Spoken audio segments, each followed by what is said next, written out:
Vous m'auriez dit qu'effectivement j'ai peut-être posé des actes de discrimination, que ce soit dans l'orientation ou dans le recrutement, je vous aurais dit mais non, moi je discrimine pas. Or, ça a dû m'arriver quelque part à un moment donné de dire, ne serait-ce que quand je recrute du personnel de surveillance, de dire ben j'ai 2 filles, j'ai pas de garçon, donc je vais mettre de côté tous les CV de filles parce qu'il faut absolument que je choisisse un garçon parce que j'estime qu'il faut. Non, voilà, boum, je suis en plein dedans. La deuxième dimension, c'est un peu comment passer d'une responsabilité individuelle à une responsabilité collective. Alors, nous, on est parti effectivement de notre réalité, c'est l'échelon de l'établissement. Donc nous, ce qu'on a essayé de regarder, on a interrogé nos pratiques en matière d'orientation, d'administration de la sanction, hein, parce qu'effectivement, c'est de ce point de vue-là que éventuellement les choses pouvaient être problématiques. On a souhaité favoriser les échanges pédagogiques parce qu'on s'est rendu compte que c'est à travers la mise en discussion collectivement de nos pratiques professionnelles qu'on avance. On a perçu l'enjeu d'essayer d'élaborer en commun et surtout la nécessité de se dire entre nous. Et ça, c'est pas forcément simple. Nous, on a étudié un symbole un peu, je dirais, des élèves et des enseignants, le jugement des enseignants vis-à-vis des élèves, le jugement de leur scolarité dans les bulletins de notes. Donc au début, notre méthode, donc, ça a été de travailler sur les bulletins. On a travaillé sur 283 bulletins d'élèves du premier trimestre.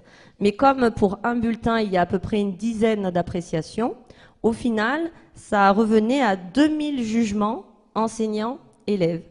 Et on s'est mis à étudier en fait les différentes catégories de lexique, des mots utilisés des enseignants, le tutoiement, le vouvoiement, les conseils. Donc dans les résultats, très rapidement, on a remarqué que le lexique utilisé différait vraiment selon qu'on parlait d'une fille ou d'un garçon.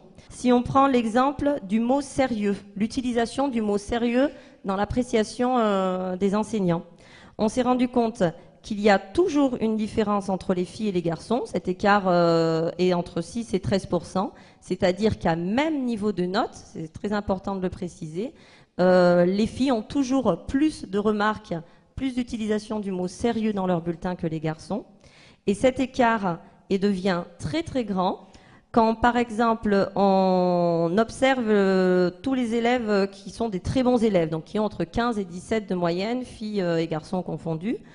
Il y a 25% de remarques supplémentaires avec le terme sérieux chez les filles qui sont européennes par rapport aux garçons qui sont non européens.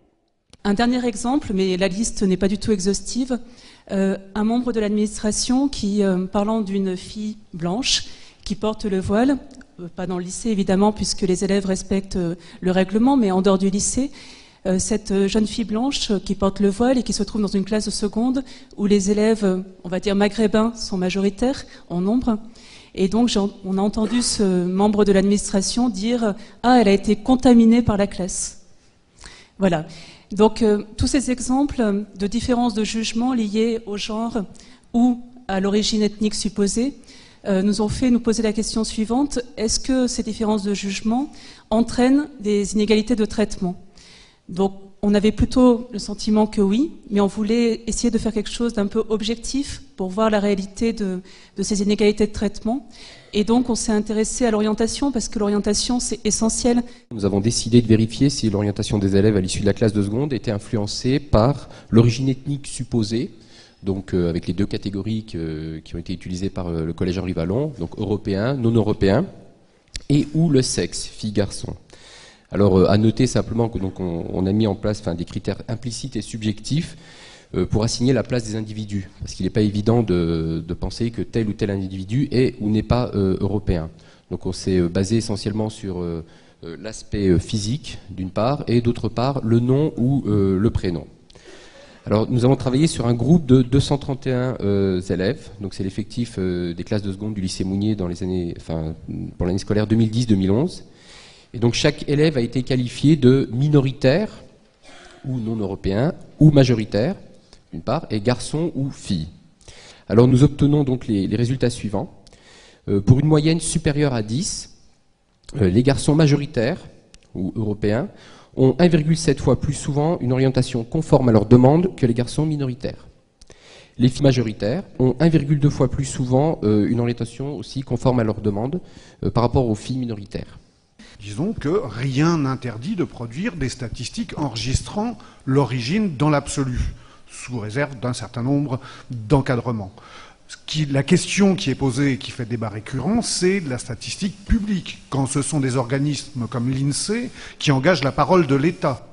Mais par ailleurs, dans la mesure où l'on ne constitue pas de fichier nominatif, nous sommes assez nombreux à produire, en fonction d'une problématique de recherche, des données qui sont quantifiées. Aujourd'hui, il faut vraiment qu'on travaille sur les mécanismes qui créent des discriminations, de façon directe ou indirecte. Parce que, voilà, c'est sur la reproduction de certains schémas, à un moment donné, il faut qu'on arrive à casser ça. Quand vous avez une famille qui n'apporte pas, entre guillemets, toutes les garanties d'accompagnement des élèves, on serait... Le raccourci rapide, c'est de dire c'est normal parce que ils viennent de l'Afrique subsaharienne, donc ils ont un fonctionnement qui est complètement en dehors. Donc ça ne peut pas fonctionner parce que nous, on est dans ce fonctionnement-là. Et si on commence comme ça, mine de rien, qu'est-ce qu'on fait? On catégorise, on a des préjugés, et hop, on y va tranquillement.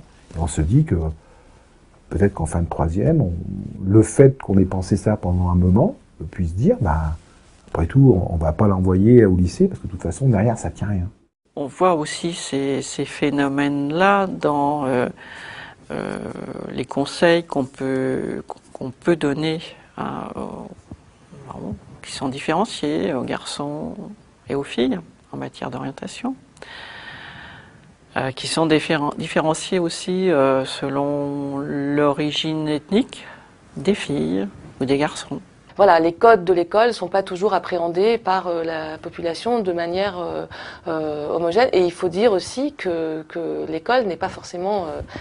s'adapte peu. Hein, voilà. Donc nous, ce qui était important, c'est qu'on est dans l'accompagnement. Les ATSEM, personnel municipal, notre façon d'inscrire, on est dans l'accompagnement et de l'entrée à l'école. Et là où ça m'a intéressé de travailler d'abord sur les personnes qui étaient en responsabilité du personnel des groupes scolaires, c'est par exemple quand j'entendais une collègue me dire mais de toute façon dans cette école, si tu vas voir autour de cette école, toutes les mamans sont voilées par exemple. Toutes les mamans sont voilées. Alors j'étais très étonnée parce qu'en fait ça n'arrive jamais ça.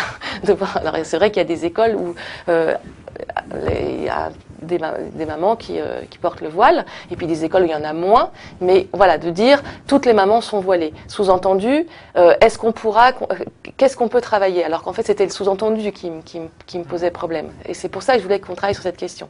Donc on avait fait une première réunion de service où j'étais revenue.